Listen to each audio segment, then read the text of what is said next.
सरकार हमारी महाराष्ट्र में बन गई, मंत्रिमंडल की स्थापना हो गई और आज पूरी मेजॉरिटी के साथ बहुमत का सरकार महाराष्ट्र में बन गया है और आदरणीय मोदी जी के नेतृत्व में, उनके आशीर्वाद से हम लोग सरकार राज्य में काम कर रहे हैं। और इसलिए आदरणीय प्रधानमंत्री जी से मैं मिला, उन्होंने भी महाराष्ट्र के बारे में बहुत समाधान और खुशी जाहिर की कि एक अच्छी सरकार, एक पूरी तरह थम्पिंग मेजॉरिटी वाली सरकार महाराष्ट्र में गठित हुई है।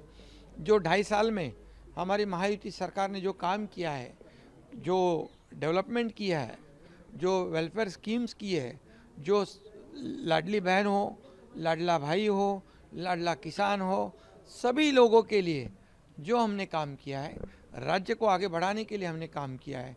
और इसीलिए और केंद्र ने भी हमें पूरा सपोर्ट किया है।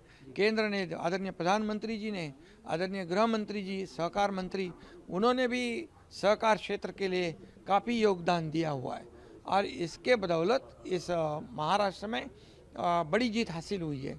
और इसलिए आज मैं उनको मिलने आया था, उनसे मुलाकात करने आया था। उनकी मुलाकात हुई, उनसे महाराष्ट्र के आगे के लिए, फ्यूचर के लिए, विकास के लिए बातचीत हुई। अभी हम फिर हमारे मुख्यमंत्री देवेंद्र जी, दूसरे हमारे उप मुख्यमंत्री अजीत दादा और मैं स्वयं, हम फिर तीनों एक साथ मिलेंगे और महाराष्ट्र की आगे की रणनीति जो है, आगे का डेवलपमेंट जो है, उसके फ्यूचर प्लान जो है, उसके बारे में निश्चित रूप से आदरणीय प्रधानमंत्री जी ने उनसे चर्चा होगी। और इसलिए आज की मुलाकात थी।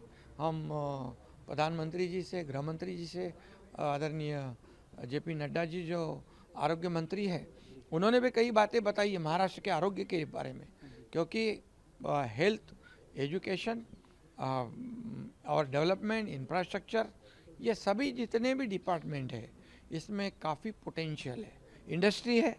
और इसलिए इसके बारे में केंद्र सरकार से भी हमें मदद मिलेगी, सहयोग मिलेगा और इसलिए आज की बैठक हमारी। वन नेशन वन इलेक्शन की भी बातचीत, वन नेशन वन इलेक्शन जो बात है सही है, वो देश के विकास के लिए, देश के प्रगति के लिए ज़रूरी है। अभी लोकसभा का चुनाव होता है तभी कोड ऑफ कंडक्ट लग जाता है, विधानसभा का चुनाव होता है आचार संहिता लग जाती है, उसके बाद लोकल बॉडीज़ की चुनाव होता है आचार संहिता लग जाती है, काम ठप हो जाते, डेवलपमेंट बंद हो जाता है, रुक जाता है, पूरी मशीनरी उसमें काम लगती है। गवर्नमेंट के कितने पैसे, लाखों करोड़ों रुपए जो पब्लिक के पैसे उसमें खर्च हो जाते और डेवलपमेंट को रुकावट डेवलपमेंट में हो जाती है। अगर वन नेशन वन इलेक्शन होता है तो देश का विकास होगा, प्रगति होगी और इसका फायदा लोगों को होगा। सर ईवीएम का भी जिक्र जरूर करती है, कांग्रेस लगातार करती है। ईवीएम क्या, जब हारते हैं तो ईवीएम के ऊपर ये करते हैं, जब हारते हैं तो इलेक्शन कमीशन को गाली देते हैं, जब हारते हैं तो कोर्ट को, सुप्रीम कोर्ट को गाली देते हैं, हाई कोर्ट को गाली देते हैं, और जीतते हैं तो बोलते हैं यंत्रणा अच्छी है। जब कर्नाटक में जीत गए तो यंत्रणा अच्छी है, लोकसभा में जीत गए तब ईवीएम अच्छा था, झारखंड में जीत गए तब ईवीएम अच्छा था।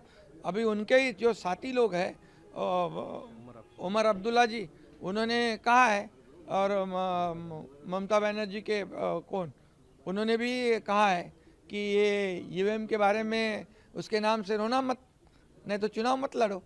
क्योंकि ये, और ये भी कहूँगा कि ईवीएम को गाली देना, अविश्वास जताना, ये जनता ने जिन्होंने वोटिंग की है उनका भी अपमान है।